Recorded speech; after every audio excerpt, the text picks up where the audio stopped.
David Ashworth, Inspire Music. In your packs you should have one of those which has a website address on, so if you miss it, if you don't hear anything for the next half hour, just make sure you take this card with you and check out that web address. Paul Hamlin Foundation, I want to say 2 or 3 words about them to start with, because for me, it's Paul Hamlin Foundation that got us thinking about online and music education in the first place. About 10 years ago, I was involved with the Musical Futures Action Research pilot projects, as they were in those days. There were 3 Pathfinder strands: Nottingham, Hertfordshire and Leeds. And I was working with the Leeds gang, and one of the things they wanted to do was just to explore the use of online spaces where students could share ideas and music, where teachers could also get together, share and communicate. And so, with the funding they provided, we started having a look at that. None of us really knew, what we were working with in those days. It was very early on. There had been things before, online discussion spaces that had just fallen flat. And we learned a lot of things during that Action Research project, and some great things came from that. Well, obviously Musical Futures was the main thing, and I'm delighted to see Abby here today. So if you want to find out more about what Musical Futures is doing today, do make sure you talk to Abby later. What came out of that, 2 important things. One was NYMAZ, the web developers who also have project in Leeds, but this fantastic space where students could share their music, where they could communicate, and it was a terrific success. Another thing that came out of that was the Teaching Music website. Not a Hamlin thing, but the same web developers. And with them, we were able to develop a really successful, vibrant place where music teachers could share ideas and opinions. Sadly, they've both gone. They had their day, they were of their time, but they were an important stepping stone, a foundation for all the things we've got going on today. So I acknowledge the part that Hamlin's played in that. Hamlin are now moving things on with their Inspire Music project. I could talk to you about that, but I'm actually going to share a little video presentation from Catherine Zesserson, who's really the driving force behind it. So Heidi, if you can just get me onto this Prezi thing. Yeah, just keep going till we get that Prezi link. That's the one. One of the members of the Inspire group put this together, and I'm just sort of running it on his behalf. But if we can connect on that link,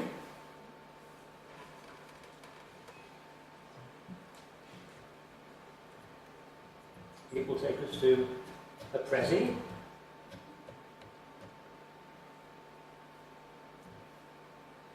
We'll just scroll through that. Catherine will tell us all about Inspire Music. 2 minutes. Possibly.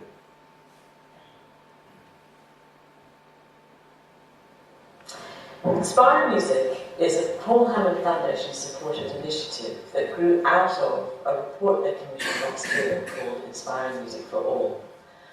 I led the team that wrote the report, and we talked to over 600 people involved in music education: teachers, head teachers, teacher trainers, researchers, to try and find out what was happening with music in schools at the moment here in England. And what we discovered was an amazing, exciting reservoir of great practice, really interesting things going on that were effective, that were helping children and young people make progress and have wonderful experiences in and through music. We also discovered that there are many people working in schools and settings that feel unsupported, that don't have access to good information and tools to help them develop new ways of working that would be more effective. So the Inspire Music initiative was set up to try and meet that case. What we're going to do is capture examples of effective practice from up and down the country, nominated by anybody, by teachers, parents, students, researchers, trainers, and we're going to take those examples and curate them into a web portal that will help people see why are those things effective. People can look at those examples and think, would that be effective in my situation? It might not be, but it might. Our goal is to help people think together and to be inspired by the wisdom that we have within our community to practice, but we're just not very good at sharing it.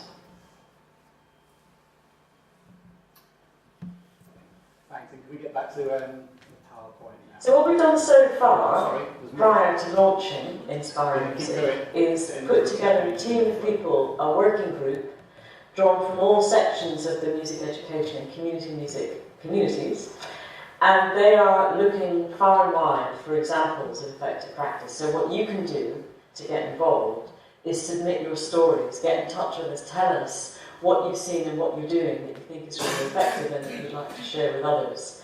Because essentially you inspire music. If we're going to make music more engaging, more beneficial, more accessible to children and young people in this country, it's going to be because of what you bring to us. So we're waiting to hear. You can sign up here on our website and you will be able to follow us on lots of different social media channels as well.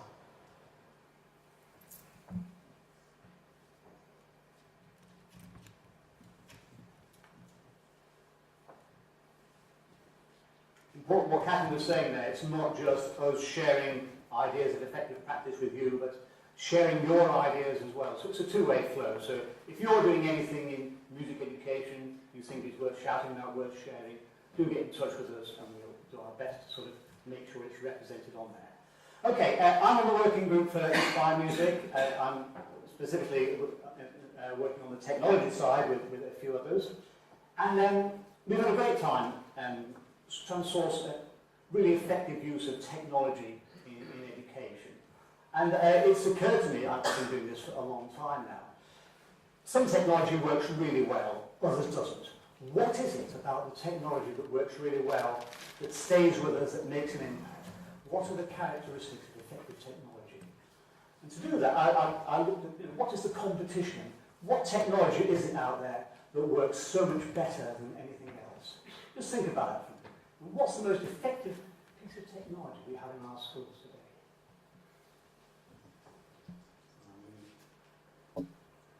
And I would suggest it's that. Okay? It has been for a long time. Got so many things going for it, this piece of technology, hasn't it? It's cheap, it's easy to use, it's reliable, okay? It doesn't have batteries that run down, it doesn't need an internet connection, there's a power cut, it keeps on working. Students are taught to use it at a very early age. They use it in schools, they use it outside schools, they use it to lots and lots of different things. They write with it, they can do numbers with it as well, they can draw diagrams, they can write poems, they can write essays, they can do so much with it in so many different areas of the curriculum. So it's got a lot going for it. And that is why it has been the single most successful piece of technology for the past 50 years, I would say. However, it doesn't have everything going for it, does it? Accessible, inclusive, engaging, not always. There are many of our students who cannot physically work with that piece of technology. There are those who can manipulate it, but through writing it's not necessarily the best way they're going to be able to express themselves. We know a lot of students don't like using this piece of technology. They'd much rather be using their thumbs. Okay? And finally, it's pretty rubbish at making music, isn't it? Okay? So there's a place for that piece of technology, but we need to go beyond that, I think. But by considering that piece of technology, we're learning about what are the characteristics of effective technology. The things in black are the things the Biro has going for it. The things in red are the things the Biro doesn't do, but we need as well. So when I'm considering technology in education, that's my checklist. And if technology stands any chance of succeeding in an education setting, you've got to be able to tick quite a few of those boxes, I would suggest. Okay? The Biro is cheap. I don't necessarily think technology needs to be cheap, but it needs to be cost effective. Okay? And the rest of them are there. Let's just talk a bit more about that first one, needs unpicking. The default in schools, it's changing, I know, but until fairly recently, that was it in secondary schools. You're running one or other of those bits of software, or if you've got the money, you're running both of them. That's what you're doing. Fairly expensive piece of software, great piece of software, they work very well, but are they cost effective? I did a little back of the envelope calculation. They were on computers. We've got computers in our schools, in our music departments. Those computers could actually be running 84 hours a week, couldn't they? 7 days a week, 12 hours a day, 8 in the morning to late in the evening. We could be running those machines 84 hours a week. We are running them typically in the music department for about 10 hours a week. Okay? If you express that as a percentage, it's 12%. Not very much. Now, the maths gets a bit fudgy here, but it is indicative. Our students in schools, only about 8% of our school population are really accessing that sort of software, the GCSE and the A-level kids. So it brings it down in terms of effectiveness to about less than 1%. And when you consider it's only for 40 weeks of the 52 a year we're using them, it's a very, very small percentage. So in terms of how cost-effective our use of those technologies, it's very, very small. We're not getting the best out of it. And it's important if you invest in any technology, in any machinery, you use it a lot, and then it becomes cost-effective. We know this in York. I used to live in York. I lived in York for 30 years. And most weeks I would drive past that fantastic building just north of here, the Roundtricks factory. Okay? On the top floor of that building, they make Kit Kats. And whenever I was driving past, and as a gigging musician, I'd be driving all times of day and night, the lights were always on that top floor where they made the Kit Kats. And that machinery, a Kit Kat machine, must cost a fortune. I mean, it's a fabulous product. It's going to be a serious bit of kit. But because they're running it all the time, it is cost effective. Okay? So we need to make sure that if we're using technology, we get the most out of it. We use it a lot, and we use it with a lot of our students. Okay, that's enough of the background. Some of the case studies you will see when you go on the Inspire Music website. There's a sort of holding area at the moment, but from September it will be a full-blown thing. I'm going to just share with you a whistle-stop tour through some of the case studies we'll be sharing. The first one is Connectresound. I've always felt with technology in music departments, it shouldn't just be about the music, that's the main priority, but it should be there. How can we use it to help teachers do their job more effectively? Music teachers in schools have a tough time. They've got a punishing workload, and anything we can do to help is to be considered. Connectresound is a fantastic one. When we produced the Music Technology Annex for the National Plan for Music Education, one of the main things that report was saying was we need to address how we get through to students living in remote rural areas through video conferencing. And when we all read that report a few years ago, a lot of people nodded their heads and said, yeah, that would be a good idea, wouldn't it? But actually, it was these guys, NYMAZ, who did something about it. You'll hear more about Connectresound throughout the day, so I won't dwell on it much at the moment. But that has been a fantastic success story, and I'm delighted to see that it's developing in the way it is. So that's for sort of instrumental teachers working in schools. The classroom teacher, the pressures there at the moment are enormous. The pressures for assessment, reporting, evidencing work, communicating with parents, senior leaders, all the rest of it. All that extra non-musical stuff can be so time-absorbing. But by using simple apps like Adocio, which you can run off an iPad, you can go around the class, still be doing your high-quality music teaching, and you're just capturing stuff on the fly. You can capture video, you can make notes, you can do audio recordings, and it seamlessly integrates it into your class lists. You can post stuff out to parents. The connectivity you've got there is fantastic. So two great examples of online provision there, which can be used to support music teaching. Okay, another case study I'm particularly excited about is a thing called Masterclass Fridays, where a school in the southwest of England has decided that on Friday afternoons they're going to collapse their timetable. They're going to get a specialist in to do a long-term project over several months. When we put not this last national curriculum, the previous one that Jonathan Savage led on and I worked on, we were looking at ways of collapsing timetables because we realised you can't do music in little 50-minute blocks once a week. Sometimes you need a bigger block of time. And you need, rather than flying specialists in for a single session and out again, you need them there over a concerted length of time. And that's what Masterclass Fridays does. And for this particular term, they've decided to bring in Phil Healy. I'm delighted to see Phil with us today, and really looking forward to his session this afternoon. And he's doing some fantastic things with the technology in the classroom.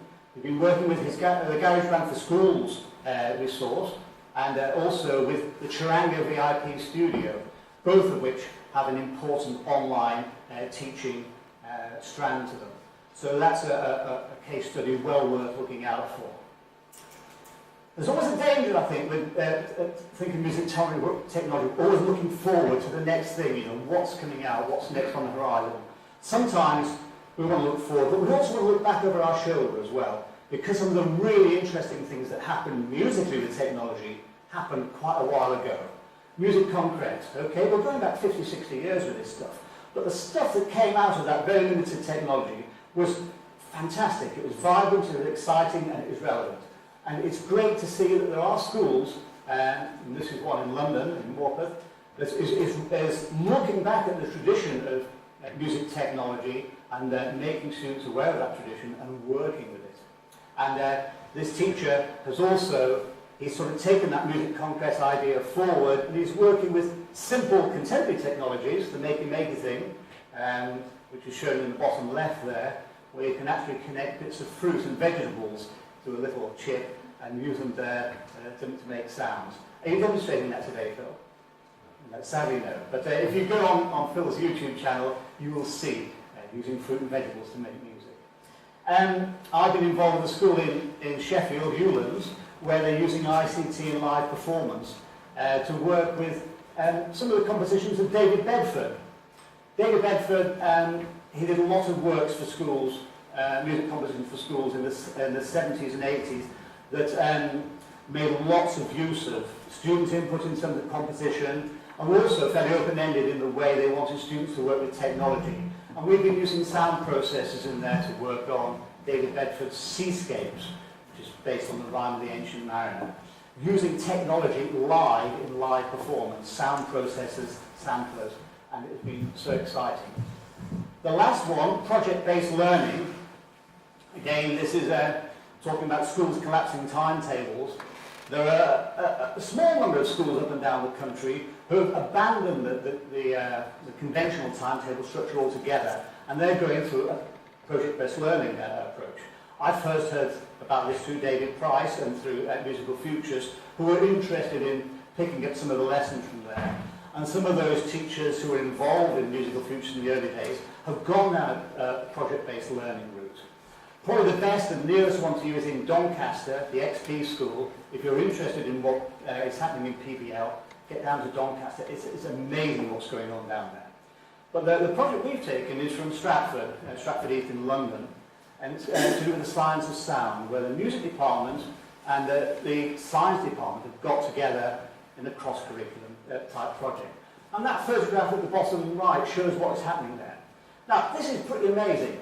What that boy is doing, he's playing a keyboard, and you can see next to it, there's a loudspeaker, and they take on the Groff loudspeaker, and on the diaphragm of the loudspeaker, there's a small little glass dish, and they put in different chemicals, different viscosities in that dish.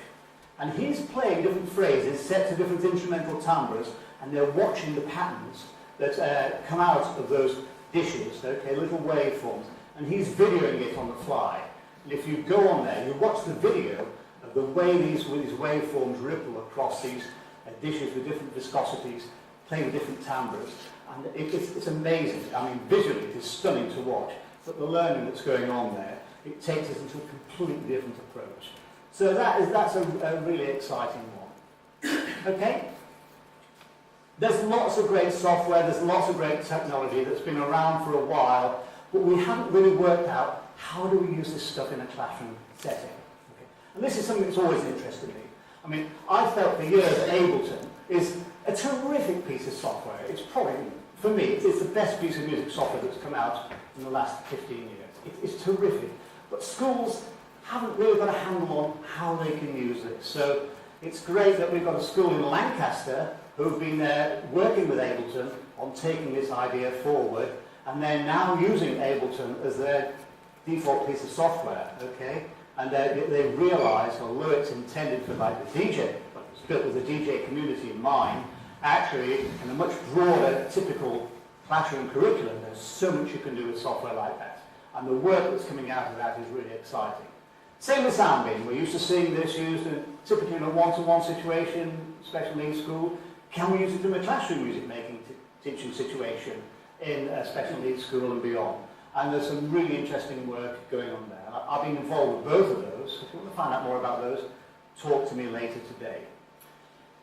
Sound and Music, which grew out of Sonic Arts Network and other organisations coming together, have a wonderful project together called Minute of Listening. I was involved in their Sonic Postcards project several years ago, where they were thinking about the importance of listening. Okay? So much music we do in school is to do with performing and composing. That listening bit tends to get put to one side. And Sonic Arts Network, Sound Music, are championing the way we listen to music, the way we listen to sound, the way we talk about it, the way we discuss it.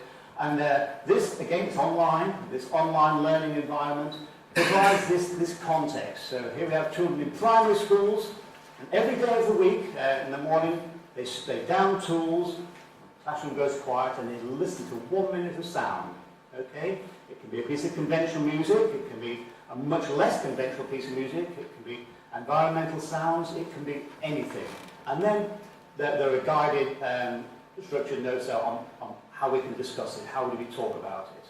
And so there's a great demo on their website. It's worth investigating even before the case study comes out on Inspire Music. I would put you in that direction. Okay? And the final one I want to talk about is Sonic Pi. I went along to the Music Learning Revolution conference last year. Great day, great event. They're doing it again this autumn. Again, Abby will have the details about that one. And I tend to go to a lot of conferences, and I don't often see much that excites me these days, because I've seen a lot of it already, okay? But I saw something there that blew me away. I'd heard of Sonic Pi, but I didn't really know what it was about. So I was very privileged to see the inventor of Sonic Pi come out and do a presentation. And I thought, wow, this is something really new, this is something exciting, this is something that is, as Pam Bernard was, a game changer. Have we heard of Sonic Pi? Show of hands, have you heard of Sonic Pi? A little more than half. Good, yeah. This is something you really want to investigate. It was designed. What Sam has done. He's taken a standard computer programming language, Ruby, and he's reversioned it so that you can use it for programming computer music. Now, in the old days, programming computer music was a very geeky, very niche thing to do. But he's opened it up so it is now accessible, engaging and relevant to kids in schools. Primary schools can work with this. There's a place for working in secondary schools as well. Simple programming language that can do so much. And given that the computing curriculum in school is now far more about programming computers than learning how to use Microsoft Office packages, there's a real place for it. On the little bit of work I've done in schools with it already, again this was in Lancashire, there's a real place for it in terms of composing music, in terms of performing music, because it's as a live performance tool that its strengths really come to the fore, but also as a tool for understanding about music. It can work in so many different ways. And I've sort of rushed my presentation today so that I'll allow myself 5 minutes, because I just want to share with you what this thing can do. This is high-risk stuff. I've not done this in public before. I need to do it because I'm doing a presentation in Glasgow later in the summer at the ISME conference. So this is my little dress rehearsal, if you like. Okay, this is what the interface looks like. And if you want to get to play sounds, all you do is just type in the word play. And then you can put a note or you can put a MIDI number, and then when you press run, okay, it should. Can you hear that? Good. And then if I press play again, okay, and type another number, 64, and then press run again, okay, and you can just keep on doing that.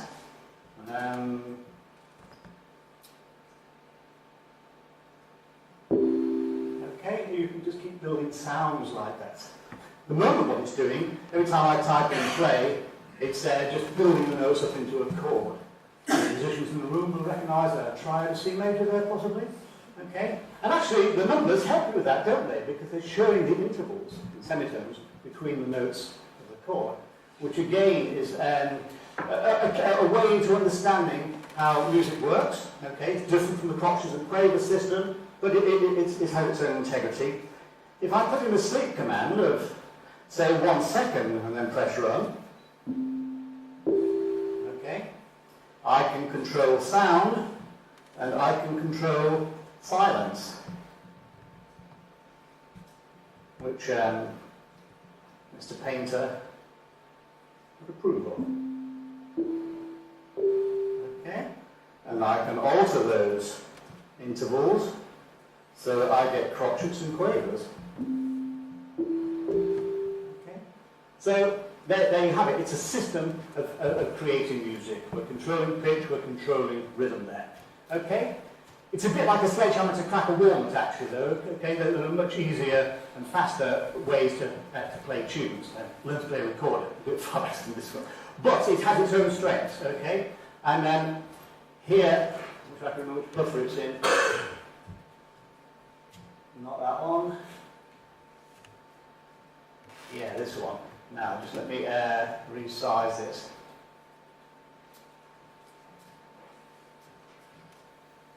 Right, yeah. This is where computer programming and music making really comes into its own and does things that conventional music making will not do.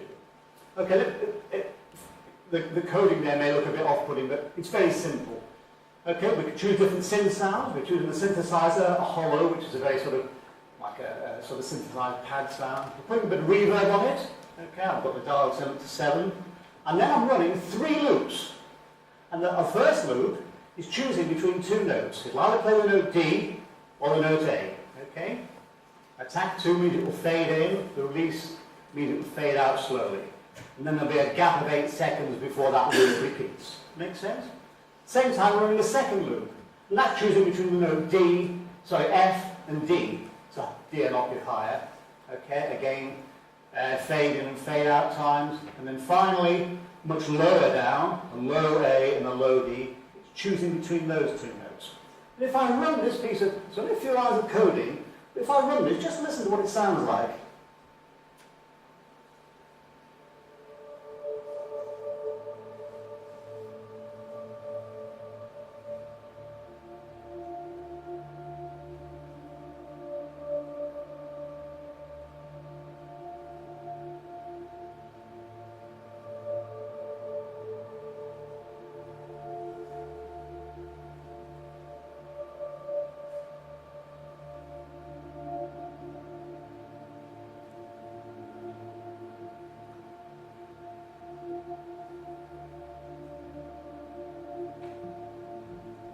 Half a pair going, is it that easy?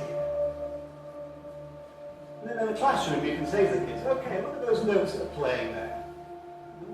What's the harmony there? What chord are we creating? Some Handel shoes up and say it's D minor, say. What would I do to make that into a D major chord?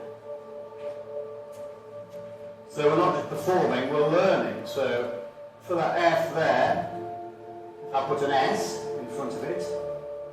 S for sharp.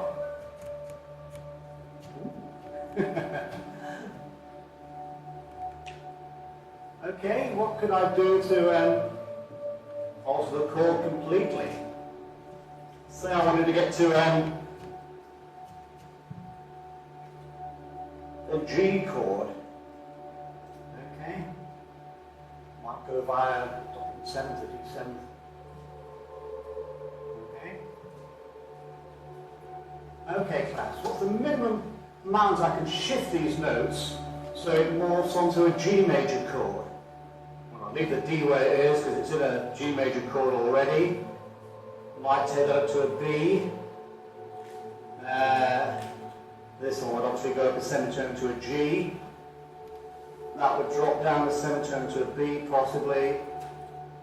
And then we want to root it in a G, and then nothing will happen until I press the run button. Still playing the D7th chord, but then when I press that,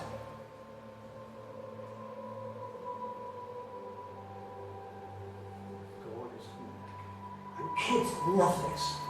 Kids adore this, okay? If I put the CD of our paired, they might like it, they might not. They're doing it for themselves, they love it, okay? And they're learning about music. They're learning about the way chords are constructed. They're learning about chord voicings, about the way chords move from one to another in a very engaging environment, okay? This is an associated board theory of music worksheet, okay? Actually, it wasn't like that because the associated board is right through the theory. But this is such an engaging way to work with that, okay? It's, now then, it's not what Sam Aaron intended the thing to do, so just to finish with, I'll go to this one. Yes. It also does this kind of thing as well.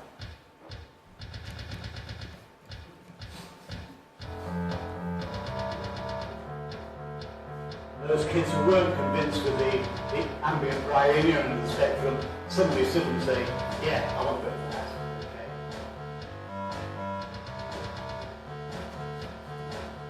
And again, the online dimension to what is going on with Sonic Pi is so important. It's not just a piece of software which you can download for free on a Raspberry Pi computer, on a PC, on a Mac. There's a whole online community there that you can engage with in terms of asking for support, sharing ideas as well. So yet another example of how working online, we're doing so much in music education today. So that's about what I finish with.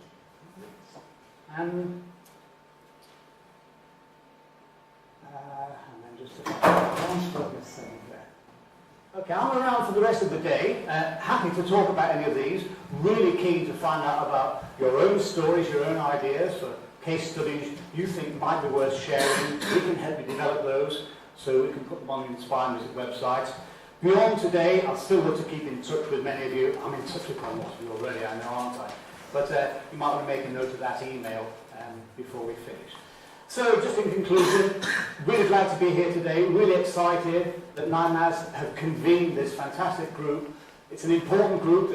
We're all heavily involved in online music making. We get it, we understand how it works. There's a lot we can share together. I'm looking forward for a really great day together. Thank you very much.